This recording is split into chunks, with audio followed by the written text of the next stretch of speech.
and good evening, and happy Halloween. Tonight is a vital night of a great deal of importance for many people in the horror tradition. It's a great night of magic, a night of mystery. It's the night where, for a lot of us, all kinds of possibilities are open. And in honor of that, I'd like to celebrate the great poet of Halloween, the great American artist of darkness, the magisterial, the splendid Ray Bradbury. I'm going to start reading some of him in just a little bit. But first, I want to give you all some time to join us, to sit with us. And in fact, I'm going to invite some people who haven't made it here yet. So I'm going to share this out across social media. But to begin with, I think for a lot of people, they encounter Ray Bradbury as kids.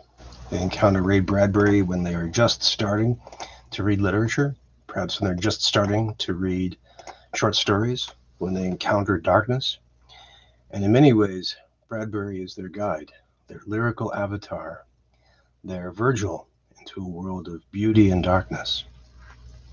Now let me invite people on Twitter to join us.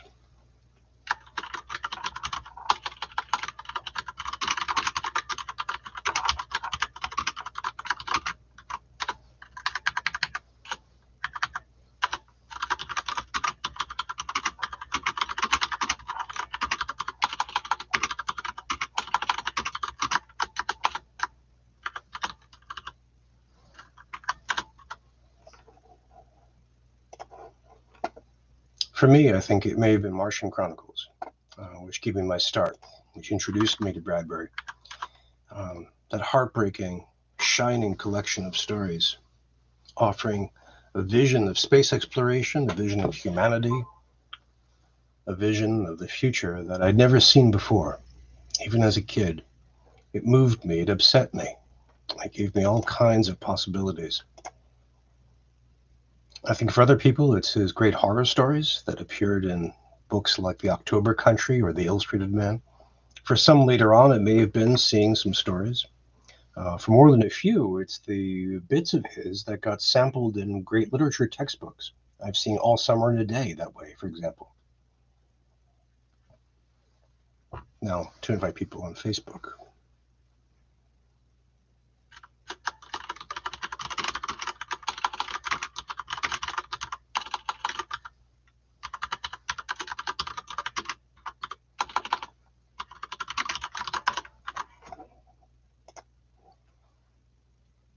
But for a career that spanned decades of so much creativity, of so much production, I think it's in many ways just impossible to avoid Bradbury.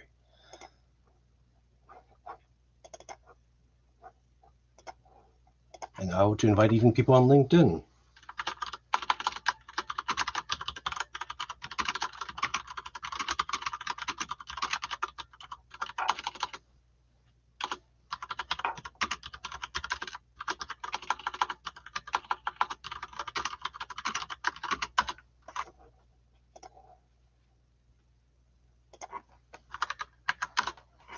Of course, on Facebook, I'm going to have to do this twice to make sure that it gets past their algorithms.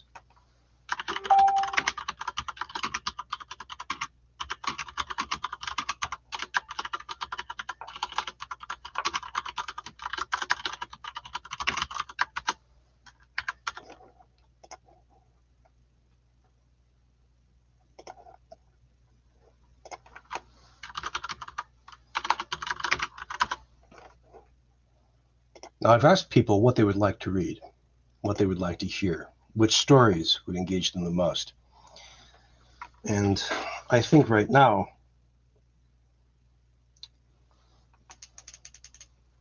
I'd like to start with a classic glimpse of technology and how it could go wrong.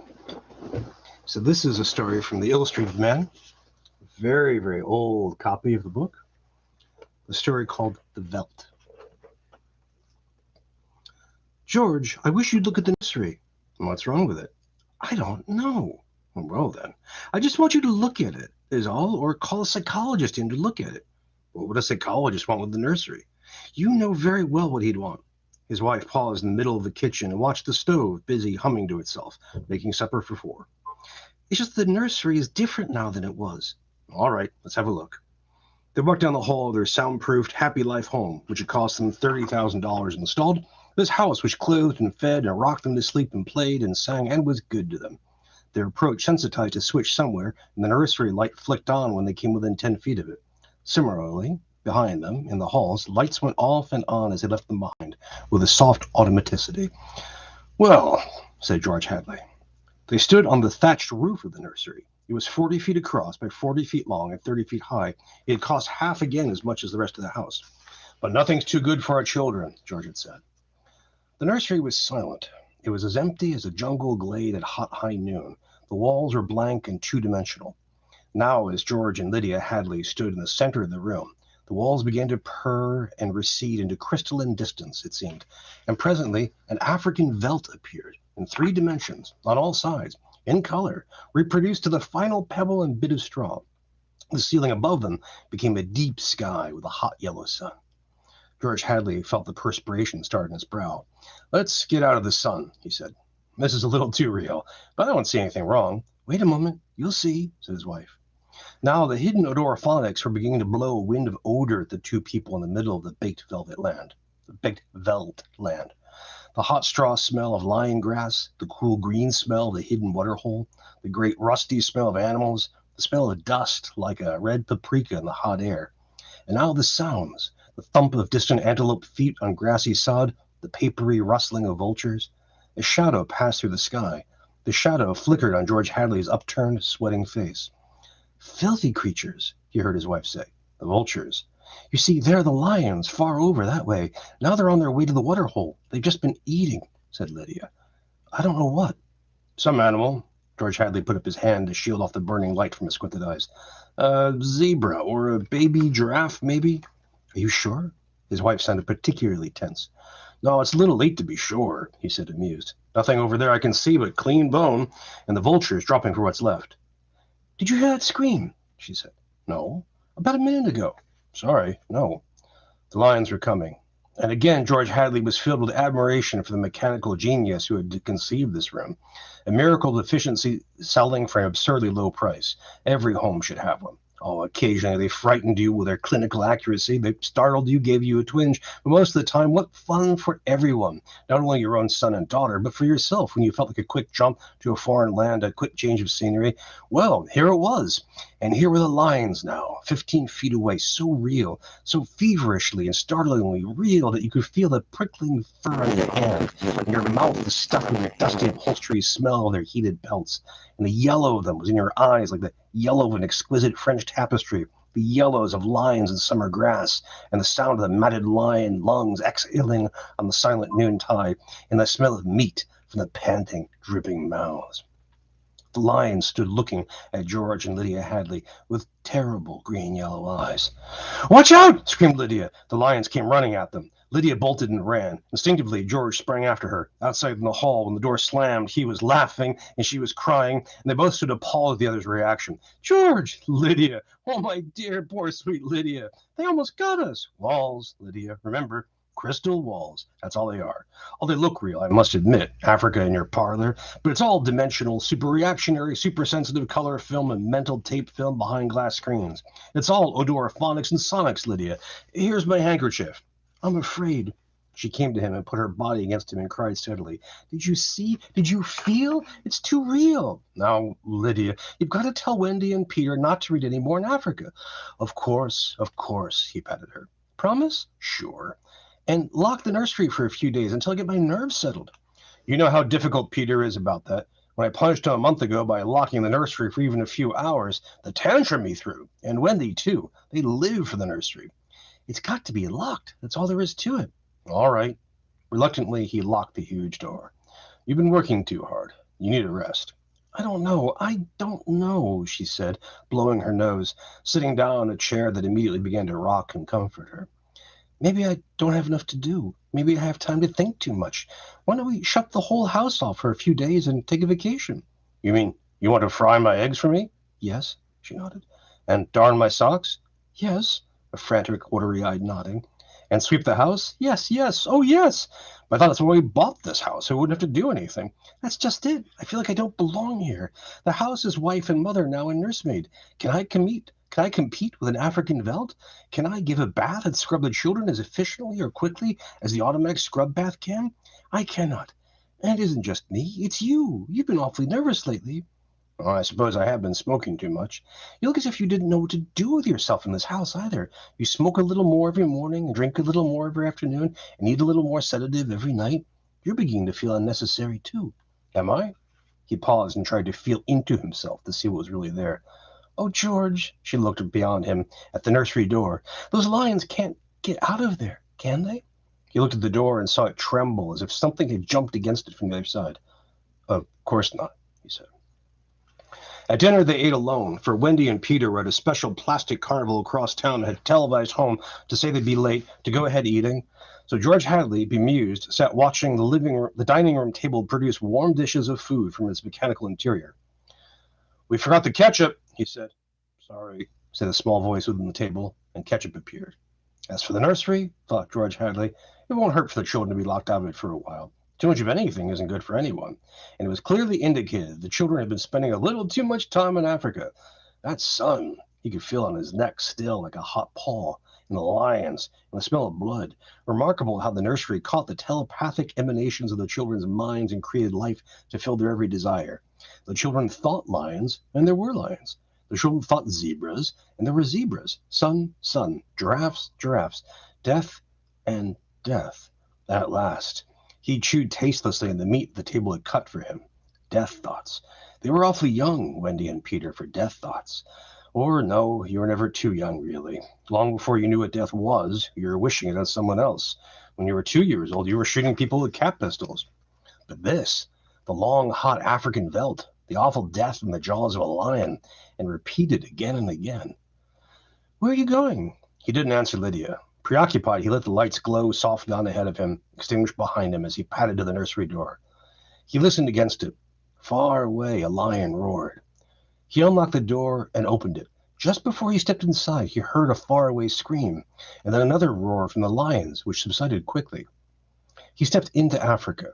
How many times in the last year had he opened the door and found Wonderland, Alice, the Mock Turtle, or Aladdin and his magic lamp, or Jack Pumpkinhead of Oz, or Dr. Dolittle, or the cow jumping over a very real-appearing moon, all the delightful contraptions of a make-believe world.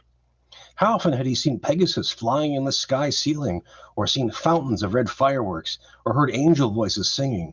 But now, this yellow-hot Africa, this bake oven with murder in the heat, perhaps Lydia was right. Perhaps they needed a little vacation from the fantasy, which is growing a little too real for 10-year-old children. It was all right to exercise one's mind with gymnastic fantasies, but when the lively child mind settled on one pattern, it seemed that at a distance for the past month, he had heard lions roaring and smelled their strong odor seeping as far away as his study door. But being busy, he had paid no attention. George Hadley stood in the African grassland alone. The lions looked up from their feeding, watching him. The only flaw to the illusion was the open door through which he could see his wife, far down the dark hall, like a framed picture, eating her dinner abstractedly. Go away, he said to the lions. They did not go. He knew the principle of the room exactly. You sent out your thoughts, whatever you thought would appear. Let's have Aladdin and his lamp, he snapped. The Veltland remained. The lions remained. Come on, room, I demand Aladdin, he said. Nothing happened. The lions mumbled in their baked pelts. Aladdin! He went back to dinner. The fool room's out of order, he said. It won't respond. Or what? Or it can't respond, said Lydia, because the children have thought about Africa and lions and killing so many days that the room's in a rut. Could be. Or Peter set it to remain that way. Set it? He may have got into the machinery and fixed something. Peter doesn't know machinery. He's a wise one for 10, that IQ of his. Nevertheless. Hello, Mom. Hello, Dad. The Hadleys turned. Wendy and Peter were coming in the front door, cheeks like peppermint candy, eyes like bright blue agate marbles, the smell of ozone on their jumpers from their trip in the helicopter. You're just in time for supper, said both parents. We're full of strawberry ice cream and hot dogs, said the children, holding hands. But we'll sit and watch. Yes, come tell us about the nursery, said George Hadley. The brother and sister blinked at him and then at each other. Nursery? All about Africa and everything, said the father with false joviality. I don't understand. said Peter. Your mother and I were just traveling through Africa with rod and reel. Tom Swift and his electric lion, said George Hadley. There's no Africa in the nursery, said Peter simply. Oh, come now, Peter, we know better. I don't remember any Africa, said Peter to Wendy. Do you? No. Run, see, and come tell, she obeyed. Wendy, come back here, said George Hadley, but she was gone. The house lights followed her like a flock of fireflies. Too late, he realized he had forgotten to lock the nursery door after his last inspection. Wendy will look and come tell us, said Peter. She doesn't have to tell me. I've seen it. I'm sure you're mistaken, Father. I'm not, Peter. Come along now. But Wendy was back. It's not Africa, she said breathlessly. We'll see about this, said George Hadley, and they all walked down the hall together and opened the nursery door. There was a green, lovely forest, a lovely river, a purple mountain, high voices singing, and Rima, lovely, mysterious, looking in the trees with colorful flights of butterflies, like animated bouquets, lingering in her long hair. The African veltland was gone. The lions were gone. Only Rima was here now, singing a song so beautiful it brought tears to her eyes. George Hadley looked in at the changed scene. Go to bed, he said to the children. The children opened their mouths. You heard me, he said. They went off to the air closet, where wind sucked them like brown leaves up the flue to their slumber rooms. George Hadley walked through the singing glade and picked up something that lay in the corner near where the lions had been. He walked slowly back to his wife. What is that? She asked. It's an old wallet of mine, he said. He showed it to her. The smell of hot grass was on it, and the smell of a lion. There were drops of saliva on it. It had been chewed, and there were blood smears on both sides. He closed the nursery door and locked it tight. In the middle of the night, he was still awake, and he knew his wife was awake. Do you think Wendy changed it? She said at last, in the dark room. Of course. Made it from a veldt into a forest and put Rima there instead of lions? Yes. Why? I don't know, but it's staying locked until I find out. How did your wallet get there? I don't know anything, he said, except I'm beginning to be sorry we bought that room for the children. If children are neurotic at all, a room like that, it's supposed to help them work off their neuroses in a healthful way. I'm starting to wonder. He stared at the ceiling. We've given the children everything they wanted. Is this our reward? Secrecy? Disobedience? Who was it who said children are carpets? They should be stepped on occasionally? We never lifted a hand. They're insufferable, let's admit it. They come and go when they like. They treat us as if we were offspring. They're spoiled and we're spoiled. They've been acting funny ever since you forbade them to take the rocket to New York a few months ago. They're not old enough to do that alone, I explained. Nevertheless, I've noticed they've been decidedly cruel towards us since. I think I'll have David McLean come tomorrow morning and look at Africa. But it's not Africa now. It's Green Mansion's country in Rima. I have a feeling it'll be Africa again before then. A moment later, they heard the screams. Two screams. Two people screaming from downstairs, and then a roar of lions. Wendy and Peter aren't in their rooms, said his wife. He lay in his bed with his beating heart. No, he said. They broke into the nursery. Those screams, they sound familiar, do they? Yes, awfully. And although their beds tried very hard, the two adults couldn't be rocked to sleep for another hour. A smell of cats was in the night air. Father? Said Peter. Yes? Peter looked at his shoes. He never looked at his father anymore, nor at his mother. You aren't going to lock up the nursery for good, are you? That all depends. On what? Snapped Peter. On you and your sister. If you intersperse this Africa with a little variety, Sweden perhaps, or Denmark, or China, I thought we were free to play as we wished. You are, within reasonable bounds. What's wrong with Africa, Father? Oh, so now you admit you've been conjuring up Africa, do you? I wouldn't want that nursery locked up, said Peter coldly. Ever. Matter of fact, we're thinking of turning the whole house off for about a month. Lives sort of carefree, one for all existence. That sounds dreadful. Why would I have to tie my own shoes instead of letting the shoe tire do it? And brush my teeth and comb my hair and give myself a bath? It'd be fun for a change, don't you think? No, it'd be horrid. I didn't like it when you took out the picture painter last month. That's because you wanted to learn to paint all by yourself, son. I don't want to do anything but look and listen and smell. What else is there to do? All right, go play in Africa. Will you shut off the house sometime soon? We're considering it. I don't think you better consider it any more, Father. I won't have any threats from my son. Very well. And Peter strolled off to the nursery. Am I on time? Said David McLean. Breakfast? Asked George Hadley. Thanks, had some. What's the trouble? David, you're a psychologist. I should hope so. Well then, have a look at the nursery. You saw it a year ago when you dropped by. Did you notice anything peculiar about it then? Can't say I did. The usual violences, a tendency toward a slight paranoia here or there, usual children because they feel persecuted by parents constantly, but really nothing. They walked down the hall. I locked the nursery up, explained the father, and the children broke down into it during the night. I let them stay so they could form the patterns for you to see. There was a terrible screaming from the nursery. There it is, said George Hadley. See what you make of it. They walked in on the children without rapping. The screams had faded. The lions were feeding. Right outside a moment, children, said George Hadley. No, don't change the mental combination. Just leave the walls as they are. Get! With the children gone, the two of them stood studying the lions clustered at a distance, eating with great relish wherever it was they had caught. I wish I could see what it was, said George Hadley. Sometimes I could almost see. Do you think if I brought high-powered binoculars here? And David McLean laughed dryly. Hardly. He turned to study all four walls. How long has this been going on? A little over a month. Certainly doesn't feel good. I want facts, not feelings. My dear George, a psychologist never saw a fact in his life. He only hears about feelings, vague things. This doesn't feel good, I tell you. Trust my hunches and my instincts. I have a nose for something bad. This is very bad. My advice to you is to have the whole damn room torn down and your children brought to me every day during the next year for treatment. Is it that bad? I'm afraid so. One of the original uses of these nurseries was so that we could study the patterns up on the walls by the child's mind, study at our leisure, and help the child. In this case, however, the room has become a channel toward destructive thoughts instead of a release away from them. Didn't you sense this before? I sensed only that you had spoiled your children more than most, and now you're letting them down in some way. What way? I wouldn't let them go to New York. What else?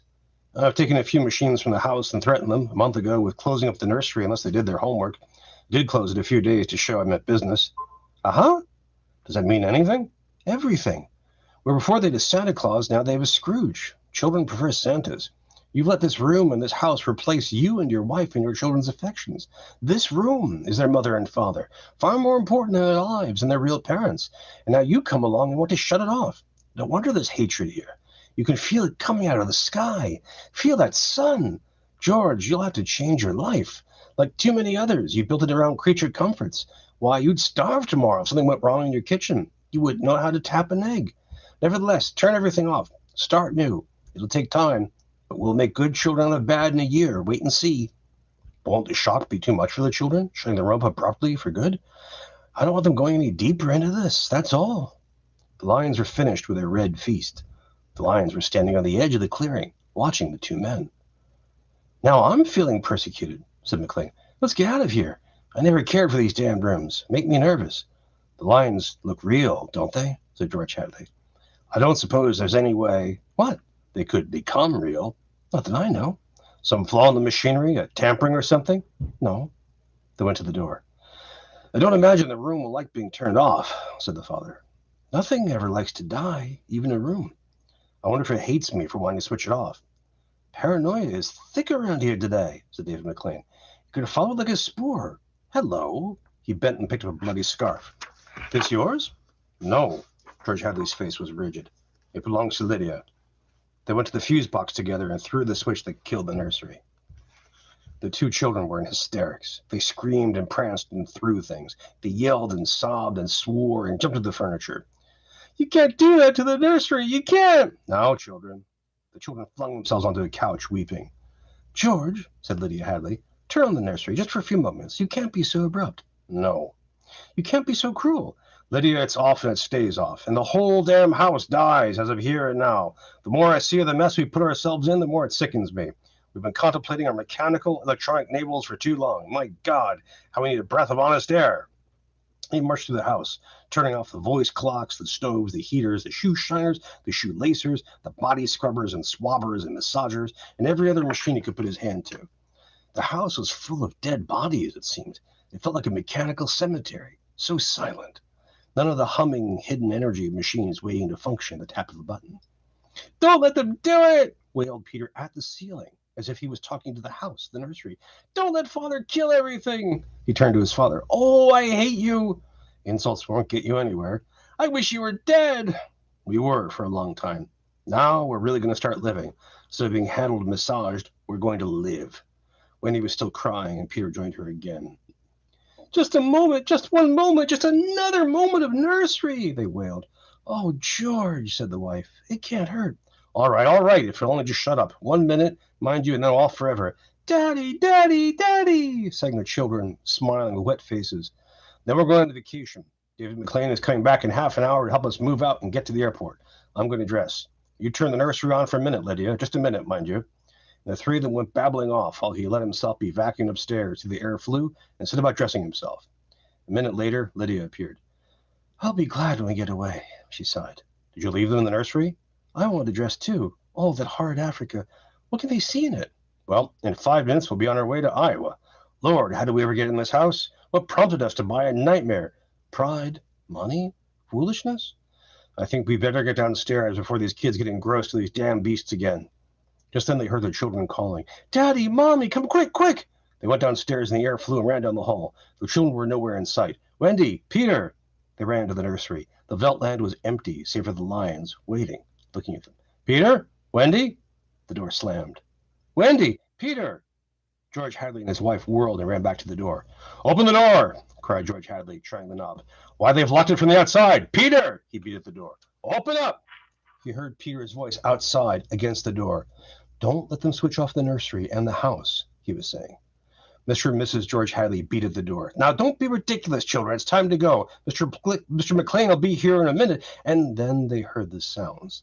The lions on three sides of them, and the yellow veldt grass pattering through the dry straw, rumbling and roaring in their throats. The lions. Mr. Hadley looked at his wife, and they turned and looked back at the beasts edging slowly forward, crouching, tails stiff. Mr. and Mrs. Hadley screamed, and suddenly they realized why those other screams had sounded familiar. "Well, here I am," said David McLean in the nursery doorway. "Oh, hello." He stared at the two children seated at the center of the open glade, eating a little picnic lunch. Beyond them was the waterhole and the yellow Veltland. Above was the hot sun. He began to perspire. "Where are your father and mother?" The children looked up and smiled. "Oh, they'll be here directly." "Good. We must get going." At a distance, Mr. McLean saw the lions fighting and clawing, and then quieting down to feed in silence under the shady trees.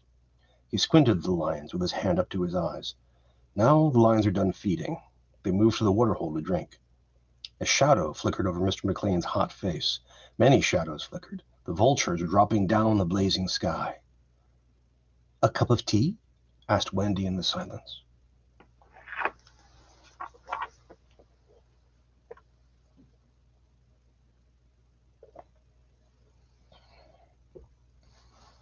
If that story is new to you, you can see, I think, why it's so famous. It gives us an early 1950s glimpse of virtual reality. It touches on a whole series of issues, including parenting and childhood. And on top of that, there's the little subtle joke about Peter Pan. After all, the children are called Wendy and Peter. So that's one story. That's one glimpse of the darkness for this Halloween night. Now, if you're listening in the chat, I'd like to hear your suggestions for what you'd like to hear. I have some ideas, but I would love to hear your votes as well. And while you're thinking about that, I'm going to prep one other story.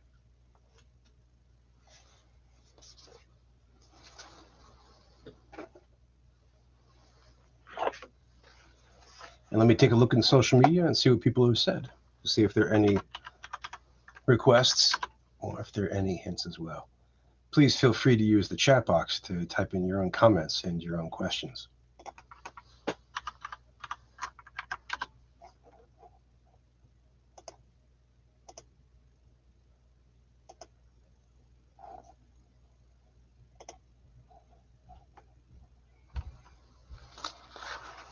Now, Bradbury is famous for a whole series of stories, a whole ton of them.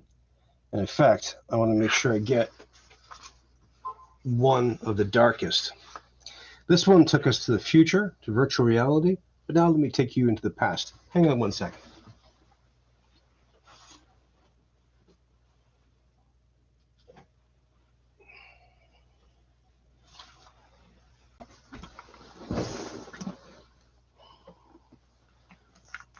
Bradbury's life and work spanned the 20th century. It covers a lot of ground, and his fiction does as well. He famously went as far back into prehistory, into dinosaurs, which he loved. He also went into the far future, science fiction, like Martian Chronicles and other stories. But he also wrote about his own time. And this is a story about the Great Depression. It's a story about more than that. It's a kind of secret history of the 20th century. It's called the Scythe. Quite suddenly, there was no more road. It ran down the valley like any other road, between slopes of barren stony ground and live oak trees, and then past a broad field of wheat standing alone in the wilderness. It came up beside the small white house that belonged to the wheat field, and then just faded out, as if there was no more use for it. Didn't matter much, because just there the last of the gas was gone. Drew Erickson braked the ancient car to a stop and sat there, not speaking, staring at his big, rough farmer's hands. Molly spoke, without moving where she lay in the corner beside him. "We must have took the wrong fork back yonder." Drew nodded. Molly's lips were almost as white as her face. Only they were dry where her skin was damp with sweat. Her voice was flat with no expression in it. "Drew," she said. "Drew, what are we going to do now?" Drew stared at his hands. A farmer's hands, with the farm blown out from under them by the dry, hungry wind that never got enough good loaf to eat. The kids in the back seat woke up and pried themselves out of the dusty litter of bundles and bedding. They poked their heads over the back of the seat and said, "What are we stopping for, Pa? Are we going to eat now, Pa? Pa, we're awful hungry. Can we eat now, Pa?" Drew closed his eyes. He hated the sight of his hands. Molly's fingers touched his wrist, very light, very soft. "Drew, maybe in the house there they'd spare us something to eat." A white line showed around his mouth. "Begging," he said harshly. "Ain't none of us ever begged before.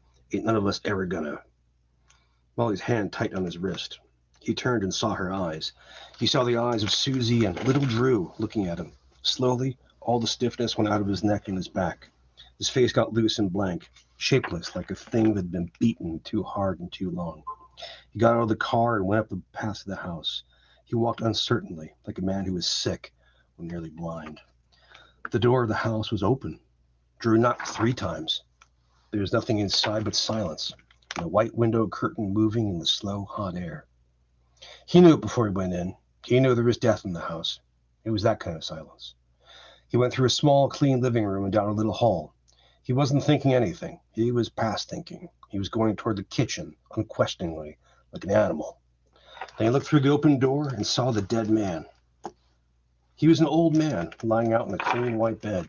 He hadn't been dead long, not long enough to lose the last quiet look of peace. He must have known he was going to die, because he wore his grave clothes, an old black suit, brushed and neat, a clean white shirt, and a black tie. A scythe leaned against the wall beside the bed. Between the old man's hands there was a blade of wheat, still fresh, a ripe blade, golden and heavy in the tassel. Drew went into the bedroom, walking soft. There was a coldness on him. He took off his broken, dusty hat and stood by the bed, looking down. The paper lay open on the pillow beside the old man's hand. It was meant to be read, maybe a request for burial or a call to a relative. Drew scowled over the words, moving his pale, dry lips. "To him who stands beside me at my deathbed, being of sound mind and alone in the world as it has been decreed, I, John Bure, do give and bequeath this farm, with all pertaining to it, to the man who is to come. Whatever his name or origin shall be, it will not matter. The farm is his, and the wheat, the scythe, and the task ordained thereto. Let him take them freely and without question. And remember that I, John Bure, am only the giver, not the ordainer. To which I set my hand and seal this 3rd day of April, 1938. Signed, John Bure, Kyrie eleison." Drew walked back through the house and opened the screen door. He said, "Molly, you come in. Kids, you stay in the car." Molly came inside. He took her to the bedroom. She looked at the will, the scythe, the wheat field moving in a hot wind outside the window. Her white face tightened up and she bit her lips and held on to him. "It's too good to be true. There must be some trick to it," Drew said. "Our luck's changing, that's all. We'll have work to do, stuff to eat, something over our heads to keep the rain off." He touched the scythe. It gleamed like a half moon. Words were scratched on its blade. "Who wields me, wields the world." It didn't mean much to him right at that moment. "Drew?" Molly asked, staring at the old man's clasped hands. Why's he holding that wheat stalk so hard in his fingers?" Just then the heavy silence was broken by the sound of the kids scrambling up the front porch. Molly gasped. They lived in the house. They buried the old man on a hill and said some words over him, and then came back down and swept the house and unloaded the car and had something to eat, because there was food, lots of it in the kitchen. And they did nothing but for 3 days but fix the house, look at the land, and lie in the good beds, and look at one another in surprise. This was all happening this way, and their stomachs were full, and there was even a cigar for him to smoke in the evenings. There was a small barn behind the house, and in the barn a bull and 3 cows. And there was a well house, a spring house under some big trees that kept it cool. Inside the well house were big sides of beef and bacon and pork and mutton, enough to feed a family 5 times their size for a year, 2 years, maybe 3. There was a churn and a box of cheese there, and big metal cans for the milk. On the 4th morning, Drew Erikson lay in bed looking at the scythe, and he knew it was time for him to work because there was ripe grain in the long field. He had seen it with his eyes, and he did not want to get soft. 3 days sitting were enough for any man. He roused himself in the fresh first smell of dawn and took the scythe and held it before him as he walked out into the field. He held it up in his hands and swung it down. It was a big field of grain, too big for one man to tend, and yet one man had tended it. At the end of the first day of work, he walked in with the scythe riding his shoulder quietly, and there was a look on his face of a puzzled man. It was a wheat field the like of which he had never seen. It ripened only in separate clusters, each set off from the others. Wheat shouldn't do that. He didn't tell Molly, nor did he tell her the other things about the field, about how, for instance, the wheat rotted within a few hours after he cut it down. Wheat shouldn't do that either. He was not greatly worried. After all, there was food at hand. The next morning, the wheat he left rotten, cut down, had taken hold and come in little green sprouts, with tiny roots, all born again. Drew Erikson rubbed his chin, wondered what and why and how it acted that way, and what good it would be up to him. He couldn't sell it. A couple of times during the day, he walked far up in the hills to where the old man's grave was, just to be sure the old man was there, maybe with some notion he might get an idea about the field. He looked down, and he saw how much land he owned. The wheat stretched 3 miles in one direction toward the mountains, and was about 2 acres wide, patches of it seedlings, patches of it golden, patches of it green, patches of it fresh cut by his hand. But the old man said nothing concerning this. There were a lot of stones and dirt in his face now. The grave was in the sun and the wind and the silence. So Drew Erikson walked back down to use the scythe, curious, enjoying it because it seemed important. He didn't know just why, but it was very, very important. He couldn't just let the wheat stand. There were always new patches of it ripened, and his figuring out loud to no one in particular, he said, "If I cut the wheat for the next 10 years, just as it ripens up, I don't think I'll pass the same spot twice. Such a damn big field." He shook his head. "That wheat ripens just so. Never too much of it, so I can't cut all the ripe stuff each day. That leaves nothing but green grain. The next morning, sure enough, another patch of ripe stuff." It was damned foolish to cut the grain when it rotted as quick as it fell. At the end of the week, he decided to let it go a few days. He lay in bed late, just listening to the silence in the house that wasn't anything like death silence, but a silence of things living well and happily. He got up, dressed, and ate his breakfast slowly. He wasn't going to work. He went out to milk the cows, stood on the porch smoking a cigarette, walked about the backyard a little, and then came back in and asked Molly what he had gone out to do. "Milk the cows," she said. "Oh, yes," he said, and went out again. He found the cows waiting and full, and milked them, and put the milk cans in the spring house, but thought of other things, the wheat, the scythe. All through the morning, he sat in the back porch rolling cigarettes. He made a toy boat for little Drew and one for Susie. Then he churned some of the milk into butter and drew off the buttermilk, but the sun was in his head, aching. It burned there. He wasn't hungry for lunch. He kept looking at the wheat and the wind bending and tipping and ruffling it. His arms flexed. His fingers resting on his knees, he sat again on the porch, made a kind of grip in the empty air, itching. The pads of his palms itched and burned. He stood up and wiped his hands on his pants and sat down and tried to roll another cigarette and got mad at the mixings and threw it all away with a muttering. He had a feeling as if a third arm had been cut off of him, or he had lost something of himself. It had to do with his hands and his arms. He heard the wind whisper in the field. By 1 o'clock, he was going in and out of the house, getting underfoot, thinking about digging an irrigation ditch, but all the time really thinking about the wheat and how ripe and beautiful it was, aching to be cut. Damn it to hell! He threw it into the bedroom, took the scythe down off the wall pegs. He stood holding it. He felt cool. His hands stopped itching. His head didn't ache. The third arm was returned to him. He was intact again. It was instinct. Illogical as lightning striking and not hurting. Every day the grain must be cut. It had to be cut. Why? Well, it just did. That was all. He laughed at the scythe in his big hands. Then, whistling, he took it out to the ripe and waiting field and did the work. He thought himself a little mad. Hell, it was an ordinary enough wheat field, really, wasn't it? Almost. The days loped away like gentle horses. Drew Erickson began to understand his work as a sort of dry ache and hunger and need, things built in his head. One noon, Susie and little Drew giggled and played with the scythe while their father lunched in the kitchen. He heard them. He came out and took it away from them. He didn't yell at them. He just looked very concerned and locked the scythe up after that when it wasn't being used. He never missed a day scything. Up, down, and across. Back and up and down and across. Cutting. Up, down. Up. Think about the old man and the wheat in his hands when he died. Down. Think about this dead land with wheat living on it. Up. Think about the crazy patterns of ripe and green wheat, the way it grows. Down. Think about the wheat world in a full yellow tie at his ankles. The sky blackened. Drew Erickson dropped the scythe and bent over to hold his stomach, his eyes riding blindly. The world reeled. I've killed somebody, he gasped, choking, holding to his chest, falling to his knees beside the blade.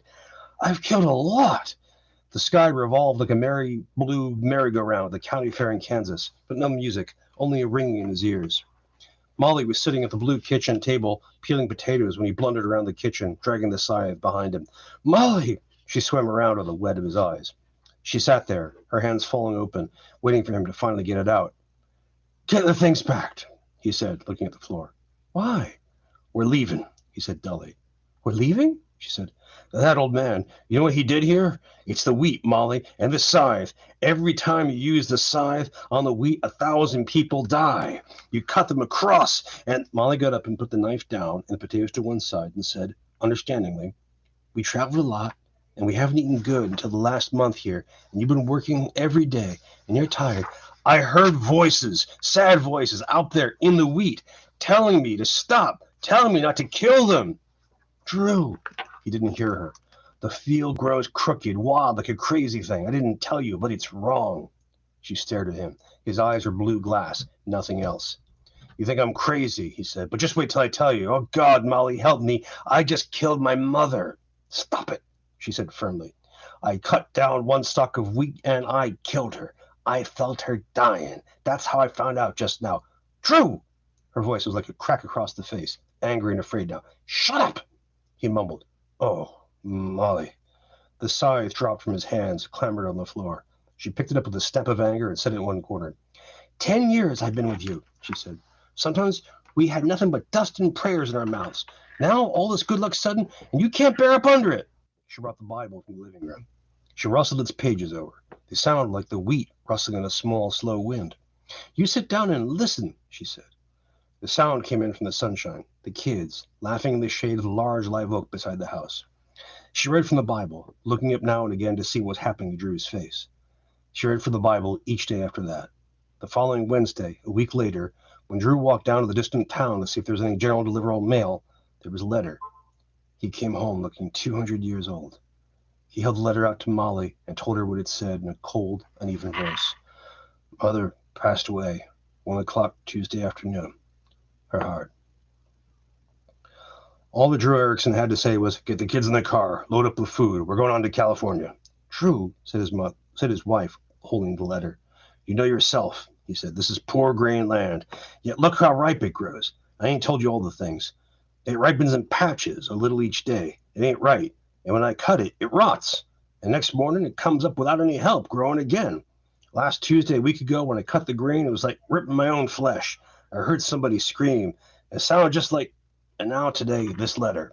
She said, we're staying here, Molly. We're staying here, where we're sure of eating and sleeping and living decent and living long. I'm not starving my children down ever again. The sky was blue through the windows. The sun slanted in, touching half on Molly's calm face, shining one light bright blue. 4 or 5 water drops hung and fell from the kitchen faucet slowly, shining, before Drew sighed. The sigh with Rusk was husky and resigned and tired. He nodded, looking away. All right, he said, we'll stay. He picked up the scythe weakly. The words in the metal leaped up with a sharp glitter. Who wields me, wields the world. We'll stay. Next morning, he walked to the old man's grave. There was a single fresh sprout of wheat growing in the center of it. the same sprout, reborn, the old man had held in his hands weeks before. He talked to the old man, getting no answers. You worked the field all your life because you had to, and one day you came across your own life growing there. You knew it was yours. You cut it, and you went home, put on your grave clothes, and your heart gave out and you died. That's how it was, wasn't it? You passed land on to me. When I die, I'm supposed to hand it over to someone else. Drew's voice had awe in it. How long a time has this been going on, with nobody knowing about this field and its use, except the man with the scythe? Quite suddenly he felt very old. The valley seemed ancient, mummified, secretive, dried and bent and powerful. When the Indians danced on the prairie, it had been here, this field. The same sky, the same wind, the same wheat. And before the Indians, some Cro-Magnon, gnarled and shag-haired, wielding a crude wooden scythe, perhaps, prowling down through the living wheat. Drew returned to work. Up, down, obsessed with the idea of being the wielder of the scythe. He himself. It burst upon him in a mad, wild surge of strength and horror. Up! Who wields me? Down! Wields the world. He had to accept the job with some sort of philosophy. It was simply his way of getting food and housing for his family. They deserved eating and living decent, he thought, after all those years. Up and down. Each grain of life he cut neatly into two pieces. If he planted carefully, he looked at the wheat, why, he and Molly and the kids could live forever. Once he found the place where the grain grew, that was Molly and Susie and little Drew, he would never cut it. And then, like a signal, it came, quietly, right there before him. Another sweep of the scythe, and he had cut them away. Molly, Drew, Susie, was certain. Trembling, he knelt and looked at the few grains of wheat. They glowed at his touch. He groaned with relief. What if he had cut them down, never guessing? He blew out his breath and got up and took the scythe and stood back away from the wheat and stood for a long while looking down. Molly thought awfully strange when he came home early and kissed her on the cheek for no reason at all. At dinner, Molly said, "You quit early today. Does the wheat still spoil when it falls?" He nodded and took more meat. She said, "You ought to write to the agriculture people and have them come look at it." "No," he said. "I was just suggesting," she said. His eyes dilated. "I got to stay here all my life. Can't nobody else mess with that wheat. They wouldn't know where to cut and not to cut. They might cut the wrong parts." "What wrong parts?" "Nothing," he said, chewing slowly. "Nothing at all." He slapped his fork down hard. "Who knows what they might want to do? Those government men, they might even want to plow the whole field under." Molly nodded. "That's just what it needs," she said, "and start all over again with new seed." He didn't finish eating. "I'm not writing any government, and I'm not handing this field over to no stranger to cut, and that's that." And the screen door banged behind him. He detoured around the place where the lives of his children and his wife grew up in the sun, and he used his scythe on the far end of the field where he knew he could make no mistakes. But he no longer liked the work. At the end of an hour, he knew he had brought death to 3 of his old loved friends in Missouri. He read their names in the cut grain and couldn't go on. He locked the scythe in the cellar and put the key away. He was done with it. Done for good and all. He smoked his pipe in the evening on the front porch, and he told the kids stories to hear them laugh. But they didn't laugh much. They seemed withdrawn, tired and funny, like they weren't his children anymore. Molly complained of a headache, dragged around the house a little, went to bed early, and fell to a deep sleep. That was funny, too. Molly always stayed up late and was full of vinegar. The wheat field rippled with moonlight on it, making it into a sea. It wanted cutting. Certain parts needed cutting now. Drew Erickson sat, swallowing quietly, trying not to look at it. What had happened to the world if he never went into the field again? What had happened to people ripe for death, who waited the coming of the scythe? He'd wait and see. Molly was breathing softly when he blew out the oil lamp and got to bed. He couldn't sleep. He heard the wind and the wheat, felt the hunger to do the work in his arms and fingers. In the middle of the night, he found himself walking in the field, the scythe in his hands, walking like a crazy man, walking and afraid, half awake. He didn't remember unlocking the cellar door or getting the scythe, but here he was in the moonlight, walking in the grain. Among those grains were many who were old, weary, wanting so very much to sleep, the long, quiet, moonless sleep. The scythe held him, grew into his palms, forced him to walk. Somehow, struggling, he got free of it. He threw it down, ran off into the wheat, where he stopped and went down on his knees. "I don't want to kill anymore," he said. "If I work with the scythe, I'll have to kill Molly and the kids. Don't ask me to do that." The stars only sat in the sky, shining. Behind him, he heard a dull, thumping sound. Something shot up over the hill into the sky. It was like a living thing with arms of red color looking at the stars. Sparks fell into his face. The thick, hot odor of fire came with it. The house! Crying out, he got sluggishly, hopelessly to his feet, looking at the big fire. The little white house with live oaks was roaring up in one savage bloom of fire. Heat rolled over the hill, and he swam in it and went down on it, stumbling, drowning over his head. By the time he got down the hill, there was not a single bolt or threshold of it that wasn't alive with flame. It made blistering, crackling, fumbling noises. No one screamed inside. No one ran around or shouted. He yelled in the yard, "Molly! Susie! Drew!" He got no answer. He ran close in until his eyebrows withered and his skin crawled hot like paper burning, crisping, curling up in tight little curls. "Molly! Susie!" The fire settled contentedly down to feed. Drew ran around the house a dozen times, all alone, trying to find a way in. Then he sat where the fire roasted his body and waited until all the walls had sunken down with fluttering crashes, until the last ceiling bent, blanking the floors with molten plaster and scorched lathing, until the flames died and smoke coughed up, and the new day came slowly. There was nothing but embering ashes and an acid smoldering. Disregarding the heat fanning from the leveled frames, Drew walked into the ruin. It was still too dark to see much. Red light glowed on his sweating throat. He stood like a stranger in a new and different land.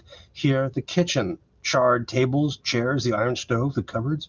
Here, the hall. Here, the parlor. And then, over there, was the bedroom where Molly was still alive. She slept among fallen timbers and angry-colored pieces of wire, spring, and metal. She slept as if nothing had happened. Her small white hands lay at her sides, flaked with sparks. Her calm face slept like a flaming laugh across one cheek. Drew stopped and didn't believe it. In the ruin of her smoking bedroom, she lay on a glittering bed of sparks, her skin intact, her breast rising, falling, taking air. Molly! Alive and sleeping after the fire, after the walls had roared down, after ceilings had collapsed upon her and flame had lived all about her. His shoes smoked as he pushed through piles of fuming litter. It would have seared his feet off at the ankles, and he wouldn't have known. Molly! He bent over her. She didn't move or hear him. She didn't speak. She wasn't dead. She wasn't alive. She just lay there with the fire surrounding her and not touching her, not harming her in any way. Her cotton nightgown was streaked with ashes but not burnt. Her brown hair was pillowed on a tumble of red-hot coals. He touched her cheek, and it was cold, cold in the middle of hell. Tiny breaths trembled her half-smiling lips. The children were there, too. Behind a veil of smoke, he made out two smaller figures, huddled in the ashes, sleeping. He carried all three of them out to the edge of the wheat field. Molly, wake up! Kids, wake up! They breathed and didn't move and went on sleeping. Kids, wake up! Your mother is... Dead? No, not dead, but he shook the kids as if they were to blame. They paid no attention. They were busy with their dreams. He put them back down and stood over them, his face cut with lines. He knew why they slept through the fire and continued to sleep now. He knew why Molly just lay there, never wanting to laugh again. The power of the wheat and the scythe. Their lives, supposed to end yesterday, May 30, 1938, had been prolonged simply because he refused to cut the grain. They should have died in the fire. That was the way it was meant to be. But since he had not used the scythe, nothing could hurt them.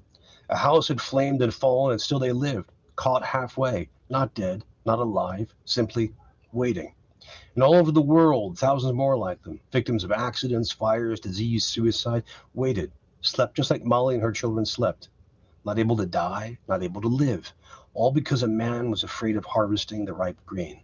All because one man thought he could stop working with the scythe and never work with that scythe again. He looked down upon the children. The job had to be done every day, and every day with never a stopping, but going on, with never a pause, but always the harvesting, forever and forever and forever.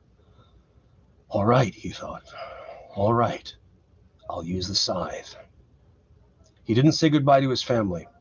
He turned with a slow-feeding anger and found the scythe and walked rapidly. Then he began to trot.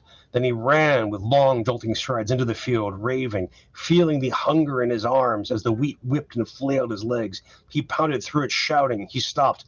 Molly! He cried, and raised the blade and swung it down. Susie! He cried. Drew!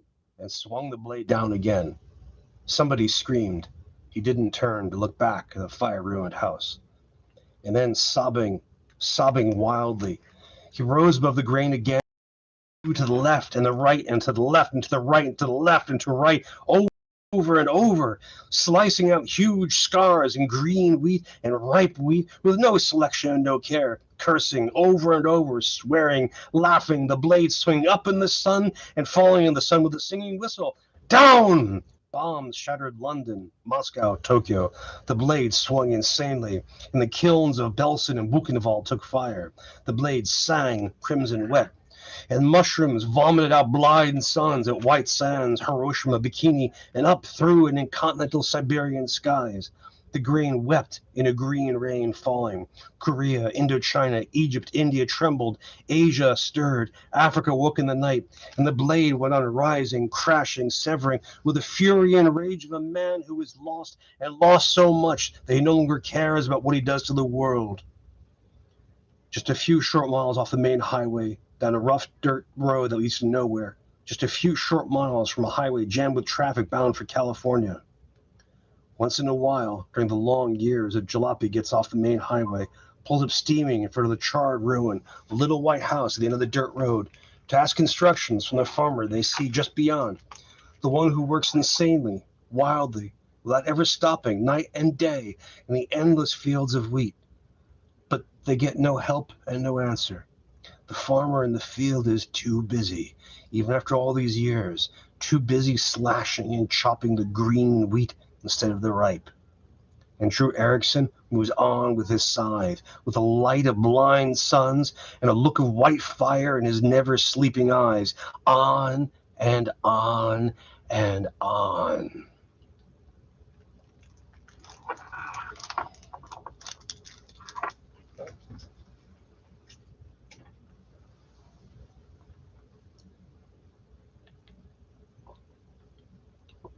That's one of Bradbury's lesser-known stories, but I found one of the most powerful, one of the most astonishing that he ever wrote. I'll give you all some time to think about it. Joe Hastings recommends The Color Out of Space. That's a good choice. That's a really good choice. It takes us away from our Bradbury theme, but it is a great story. That takes us over into Lovecraft country. Joe, I may have to do that for another night. We do a bunch of Lovecraft in a row. Possibly the greatest horror writer in the 20th century.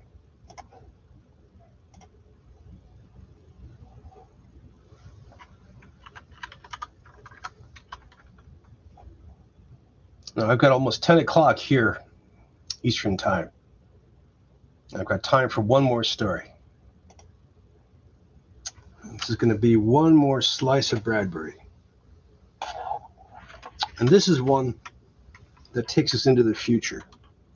This is one from the Martian Chronicles. If you haven't read them, you absolutely have to. The Martian Chronicles is a short story collection, a fix-up book, that is a series of little stories, mostly, imagining a future human settlement of Mars. It's not like anything else you've ever read. It's lyrical, it's poetic, it's haunting, it's despairing, it's dreamy. Every story is a different angle, a different surprise, and you won't be quite sure where it's going, even through the end. I could read every single story in that book, but tonight I want to read one because it's a Halloween-themed story.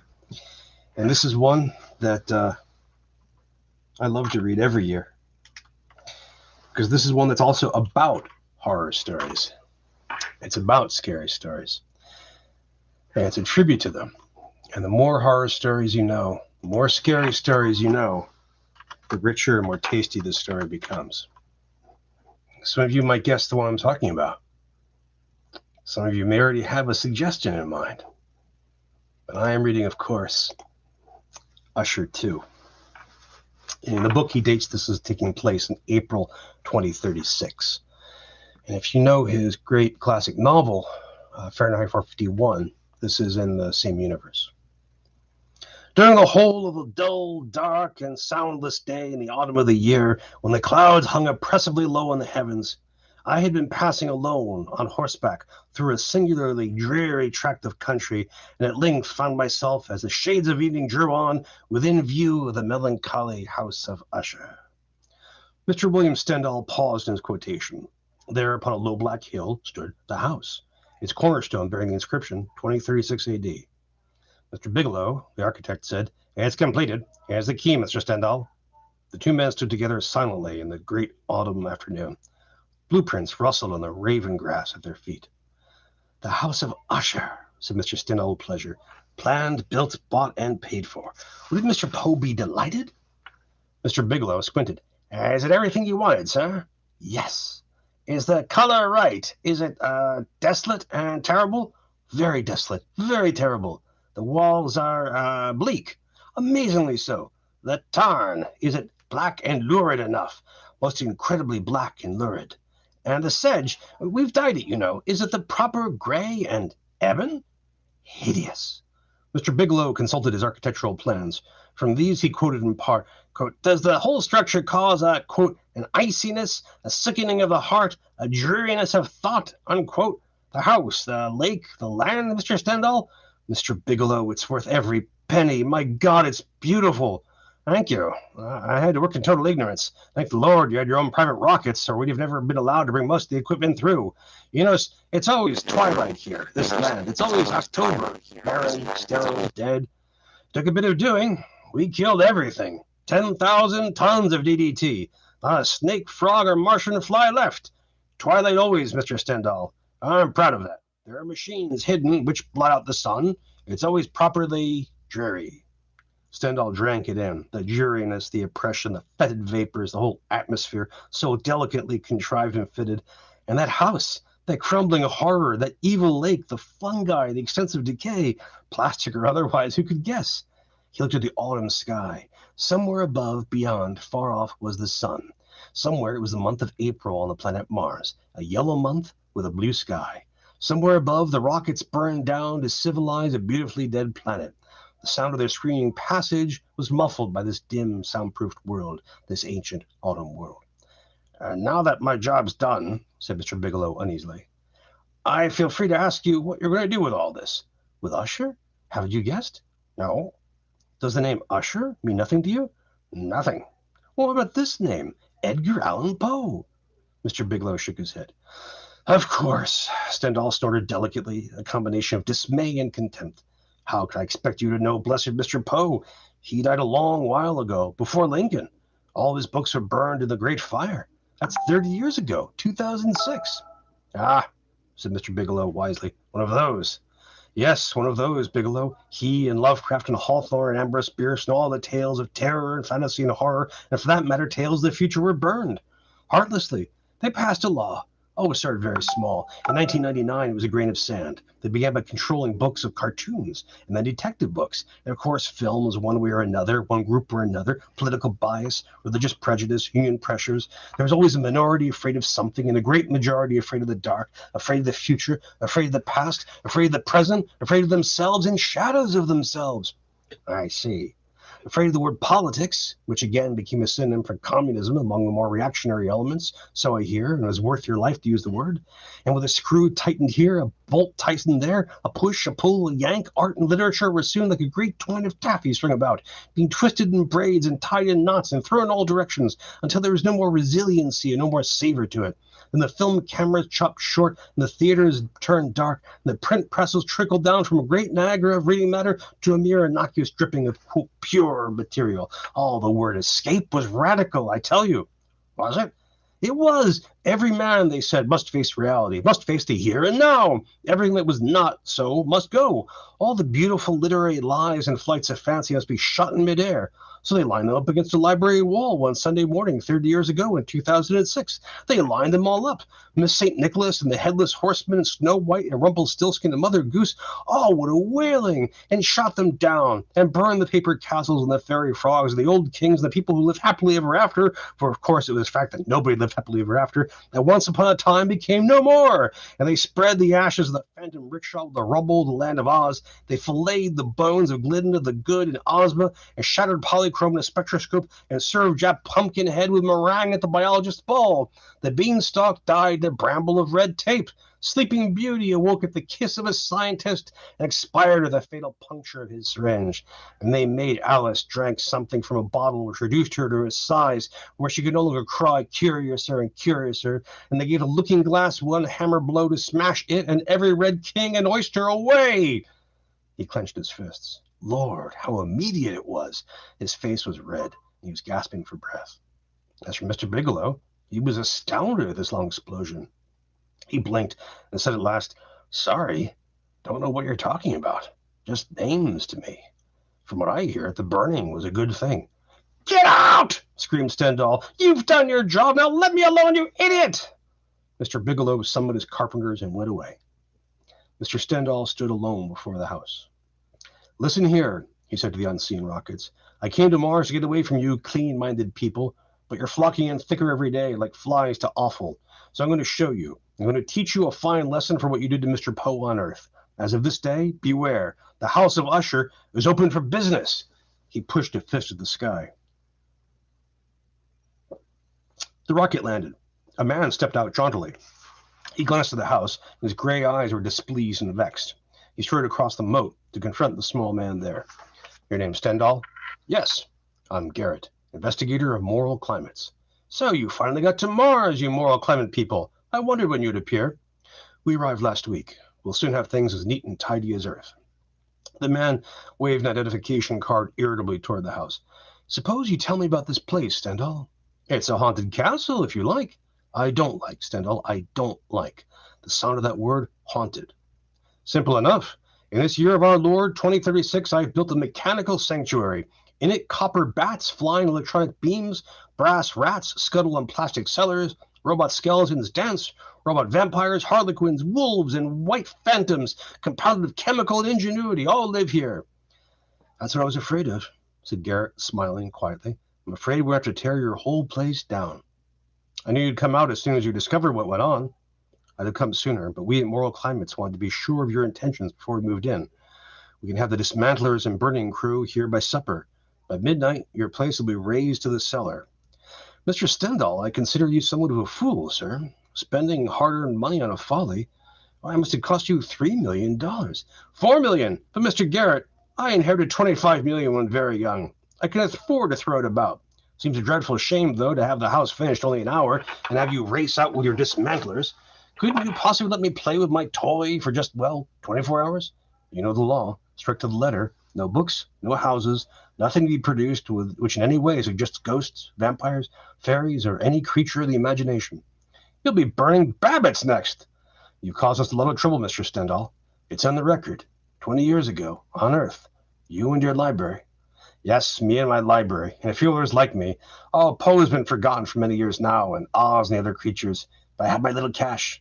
We had our libraries, a few private citizens, until you sent your men around with torches and incinerators and tore my 50,000 books up and burned them, just as you put a stake through the heart of Halloween and told your film producers that if they made anything at all, they would have to make and remake Ernest Hemingway. My God, how many times have I seen For Whom the Bell Tolls done? 30 different versions, all realistic. Oh, realism. Oh, here. Oh, now. Oh, hell. It doesn't pay to be bitter. Mr. Garrett, you must turn in a full report, mustn't you? Yes. Then, for curiosity's sake, you better come in and look around. It'd only take a minute. All right. Lead the way. And no tricks. I've a gun with me. The door to the House of Usher creaked wide. A moist wind issued forth. There was an immense sighing and moaning, like a subterranean bellows breathing in the lost catacombs. A rat pranced across the floor stones. Garrett, crying out, gave it a kick. It fell over, the rat did, and from its nylon fur streamed an incredible horde of metal fleas. Amazing, Garrett bent to see. An old witch sat in a niche, quivering her wax hands over some orange and blue tarot cards. She jerked her head and hissed through her toothless mouth at Garrett, tapping her greasy cards. Death! She cried. Now that's the sort of thing I mean, said Garrett. Deplorable. I'll let you burn her personally. Will you really? Garrett was pleased. Then he frowned. I must say you're taking this all so well. It was enough just to be able to create this place, to be able to say I did it.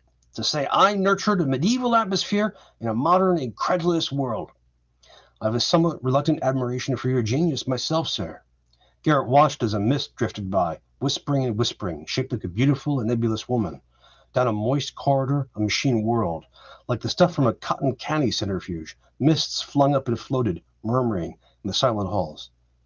An ape appeared out of nowhere. "Hold on!" cried Garrett. "Don't be afraid." Stendhal tapped the animal's black chest. "A robot. Copper skeleton and all, like the witch. See?" He stroked the fur, and underneath it, metal tubing came to light. "Yes." Garrett put out a timid hand to pet the thing. "But why, Mr. Stendhal? Why all this? What obsessed you?" "Bureaucracy, Mr. Garrett. But I haven't time to explain. The government will discover soon enough." He nodded to the ape. "All right, now." The ape killed Mr. Garrett.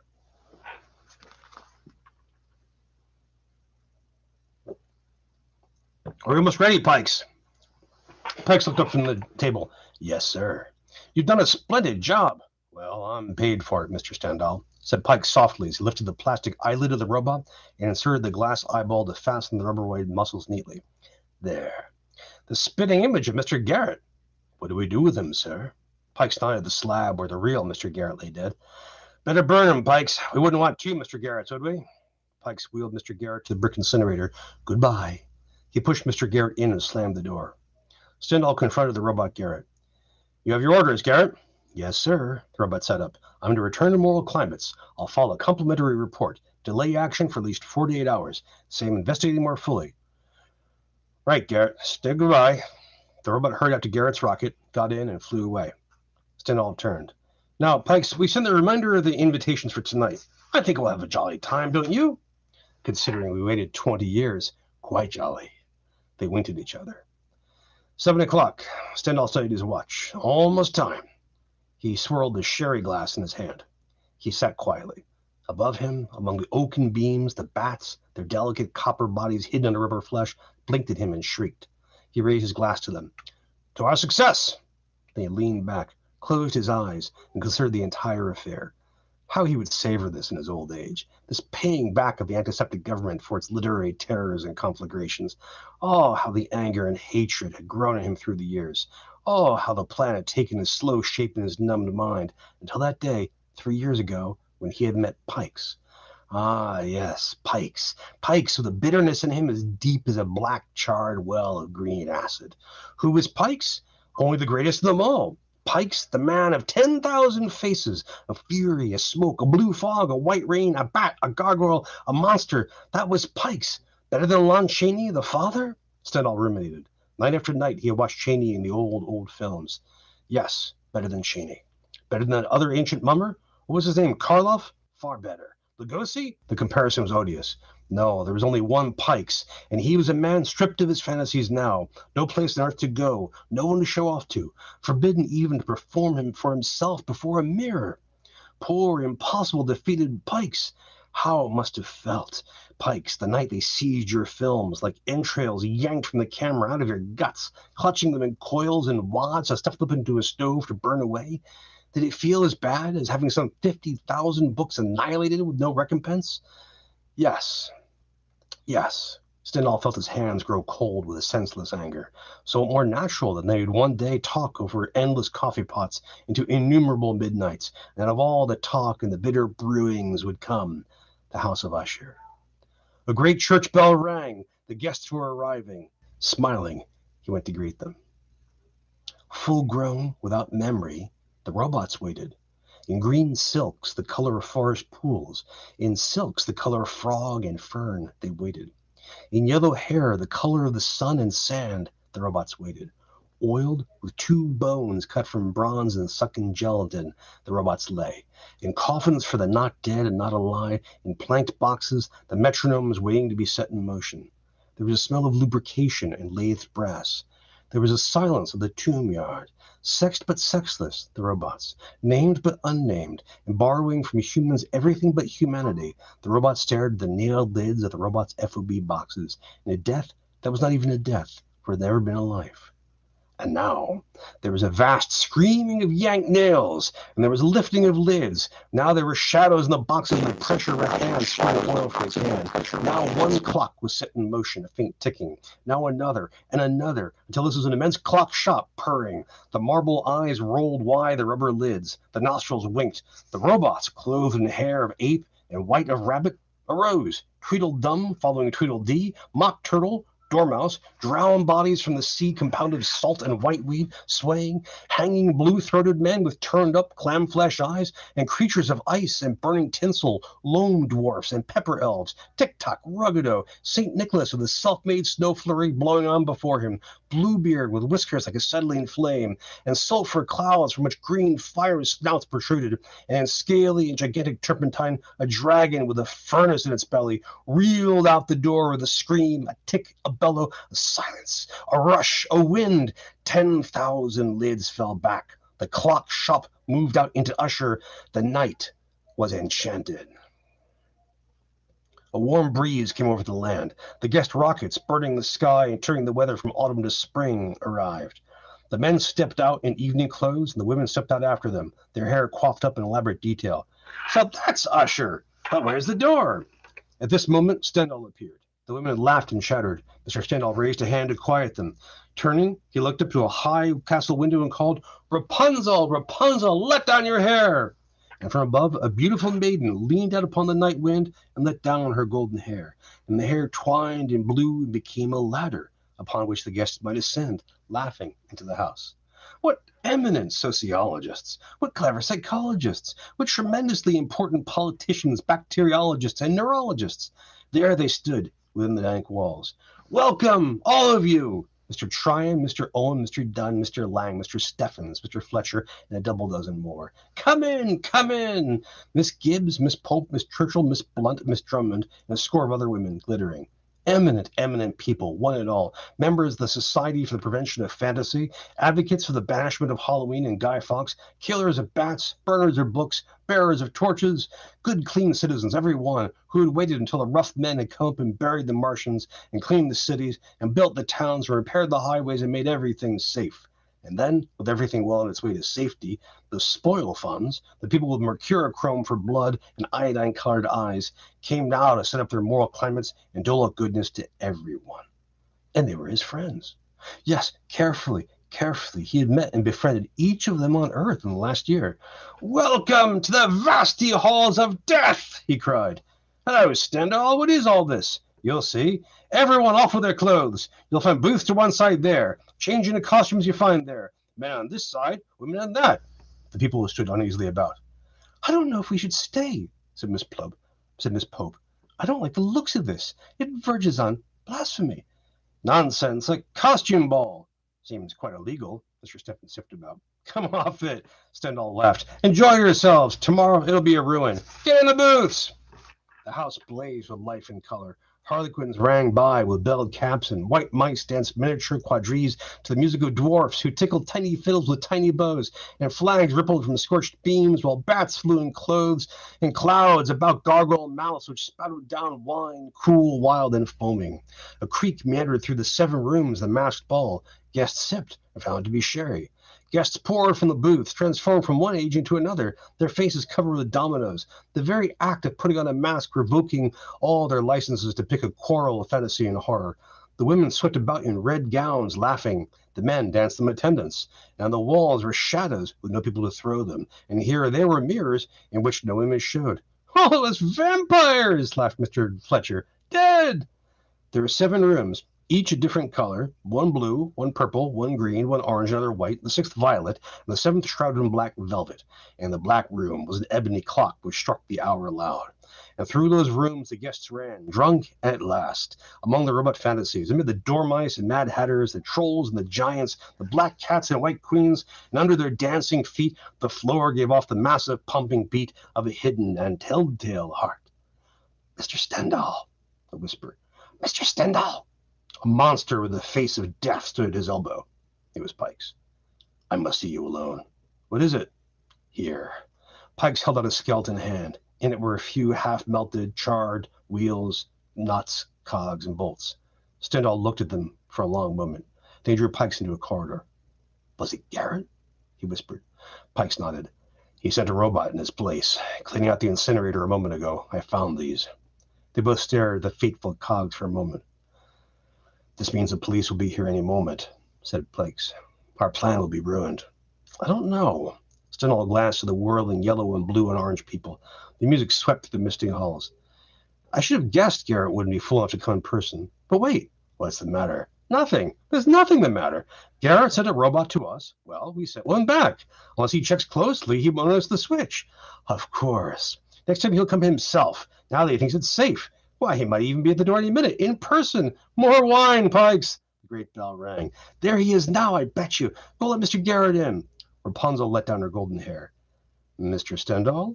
Mr. Garrett. The real Mr. Garrett? The same. Garrett eyed the dank walls and the whirling people. I thought I'd better come for myself. You can't depend on robots, other people's robots especially. I also took the precaution of summoning the dismantlers. They'll be here in 1 hour to knock the props out from under this horrible place. Stendhal bowed. Thanks for telling me. He waved his hand. In the meantime, you may as well enjoy this. A little wine? No, thank you. What's going on? How low can a man sink? See for yourself, Mr. Garrett. Murder? Said Garrett. Murder most foul, said Stendhal. Omen screamed. Miss Pope ran up, her face the color of a cheese. The most horrid thing just happened. I saw Miss Blunt strangled by an ape and stuffed up a chimney. They looked and saw the long yellow hair trailing down from the flue. Garrett cried out. Horrid, sobbed Miss Pope, and then ceased crying. She blinked and turned. Miss Blunt? Yes, said Miss Blunt, standing there. But I just saw you crammed up the flue. No, laughed Miss Blunt. A robot of myself. A clever facsimile. But, don't cry, darling. I'm quite all right. Let me look at myself. Well, there so I am. Up the chimney, like you said. Isn't that funny?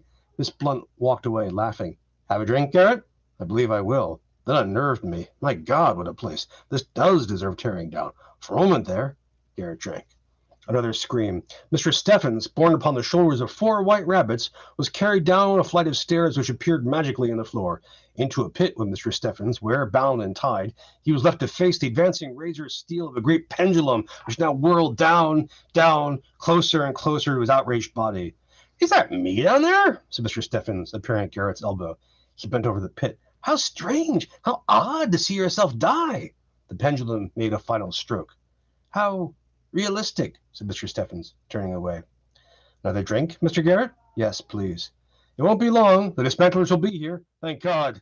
And for a third time, a scream. What now? Said Garrett apprehensively. It's my turn, said Miss Drummond. Look. And a second Miss Drummond, shrieking, was nailed into a coffin and thrust into the raw earth under the floor. Why, I remember that, gasped the investigator of moral climates, from the old forbidden books. The premature burial. And the others. The pit, the pendulum, and the ape, the chimney, the murders in the Rue Morgue, in the book I burned, yes. Another drink, Garrett. Here, hold your glass steady. My lord, you have an imagination, haven't you? They stood and watched 5 others die, one in the mouth of a dragon, the others thrown off into the black tarn, sinking and vanishing. Would you like to see what we have planned for you? Asked Stendhal. Certainly, said Garrett. What's the difference? We'll blow the whole damn thing up anyway. You're nasty. Come along, then, this way. And he laid Garrett down into the floor, through numerous passages, down again upon spiral stairs, into the earth, into the catacombs. What do you want to show me down here? Said Garrett. Yourself killed. A duplicate? Yes, and also something else. What? The Amontillado, said Stendhal, going ahead with a blazing lantern which he held high. Skeletons froze half out of coffin lids. Garrett held his hand to his nose, his face disgusted. The what? Haven't you ever heard of the Amontillado? No. Do you recognize this? Stendhal pointed to his cell. Should I? Or this? Stendhal produced a trowel from under his cape, smiling. What's that thing? Come, said Stendhal. They stepped into the cell. In the dark, Stendhal affixed the chains to the half-drunken man. For God's sake, what are you doing? Shouted Garrett, rattling about. I'm being ironic. Don't interrupt a man in the midst of being ironic. It's not polite. There. You've locked me in chains. So I have. What are you going to do? Leave you here? You're joking. A very good joke. But where's my duplicate? Don't we see him killed? There's no duplicate. But the others? The others are dead. The ones you saw killed were the real people. The duplicates, the robots stood by and watched. Garrett said nothing. Now, you're supposed to say, for the love of God, Montresor, said Stendhal. And I will reply, yes, for the love of God. Won't you say it? Come on, say it, you fool. Must I coax you? Say it. Say, for the love of God, Montresor. I won't, you idiot. Get me out of here. He was sober now. Here, put this on. Stendhal tossed in something that belled and rang. What is it? A cap and bells. Put it on. I might let you out. Stendhal, put it on, I said. Garrett obeyed. Bells tinkled. Don't you have a feeling that this has all happened before? Inquired Stendhal, setting to work with trowel and mortar and brick now. What are you doing? Walling you in. Here's one road now. Here's another. You're insane. I won't argue that point. You'll be prosecuted for this. He tapped a brick and placed it on the wet mortar, humming. Now there was a thrashing and a pounding and a crying out from within the darkening place. The bricks rose higher. More thrashing, please, said Stendhal. Let's make it a good show. Let me out! Let me out! There was one last brick to shove into place. The screaming was continuous. Garrett? Called Stendhal softly. Garrett silenced himself. Garrett, said Stendhal, do you know why I've done this to you? Because you burned Mr. Poe's books without really reading them. You took other people's advice that they needed burning. Otherwise, you'd have realized what I was going to do to you when we came down here a moment ago. Ignorance is fatal, Mr. Garrett. Garrett was silent. Now, I want this to be perfect, said Stendhal, holding his lantern up so that its light penetrated in upon the slumped figure. Jingle your bells softly. The bells rustled. Now, if you'll please say, for the love of God, Montresor, I might let you free. The man's voice came up in the light. There was a hesitation. Then, grotesquely, the man said, for the love of God, Montresor. Ah, said Stendhal, eyes closed. He shoved the last brick into place and mortared it tight. Requiescat in pace, dear friend. He hastened from the catacomb. In the 7 rooms, the sound of a midnight clock brought everything to a halt. The Red Death appeared. Stendhal turned for a moment at the door to watch. Then he ran out of the great house, across the moat, to where a helicopter waited.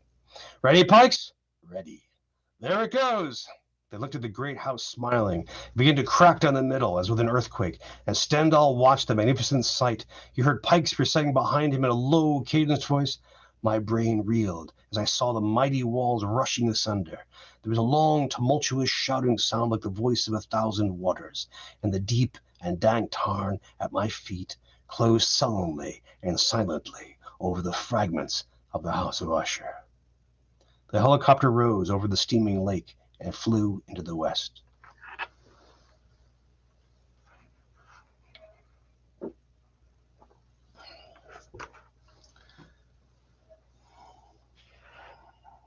I hope some of you enjoyed that.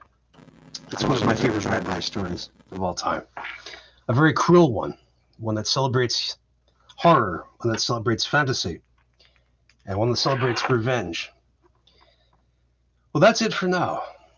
I'm going to run out of time, and I've enjoyed reading these Poe stories, these Bradbury stories with you tonight. If they're new to you, I'm really glad, and I hope you get to hear them again and read them yourself. And if they're not new to you, I hope you enjoyed hearing them. I think they improve with time. Now, next time, I may follow Joe Hastings' suggestion and read some Lovecraft. Until then, happy Halloween, everyone. Take care, dream dark, fantastic dreams, be safe, and we'll see you next time. Bye-bye.